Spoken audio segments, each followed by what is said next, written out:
इंदौर में जमीन कारोबार से जुड़े चर्चित ब्लैकमेलिंग मामले में क्राइम ब्रांच की जांच लगातार तेज होती जा रही है। पुलिस ने इस मामले में 2 और आरोपियों को गिरफ्तार कर बड़ी कार्रवाई की है। गिरफ्तार आरोपियों में एक महिला और एक प्रधान आरक्षक शामिल हैं। अब तक इस पूरे मामले में 7 आरोपी पुलिस गिरफ्त में आ चुके हैं। दरअसल इंदौर क्राइम ब्रांच द्वारा जमीन खरीद फरोख्त से जुड़े एक व्यवसायी को ब्लैकमेल करने के मामले में लगातार कार्रवाई की जा रही है। जाँच के दौरान पुलिस ने 2 और आरोपी रेशु चौधरी और प्रधान आरक्षक विनोद शर्मा को गिरफ्तार किया है। दोनों आरोपियों की गिरफ्तारी के बाद इस मामले में पकड़े गए आरोपियों की संख्या बढ़कर 7 हो गई है।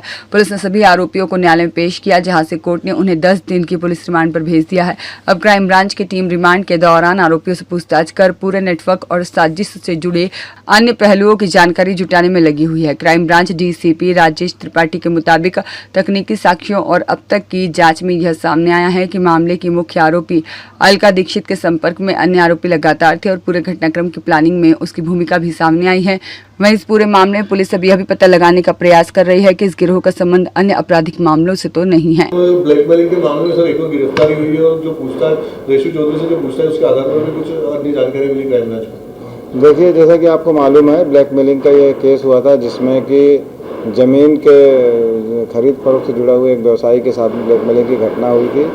इस घटना में अभी तक टोटल 7 आरोपी की अरेस्टिंग हुई है। कल ही इसमें 2 और आरोपी रेशु चौधरी और दूसरे ये अपना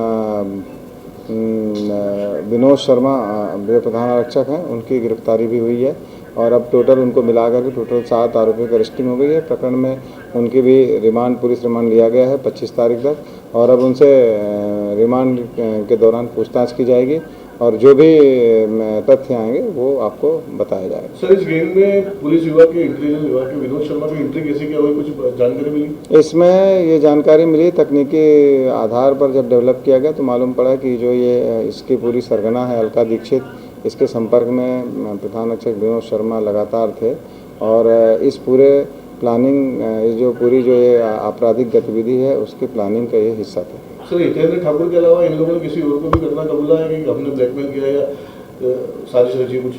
अभी तक तो ऐसी कोई जानकारी सामने नहीं आई।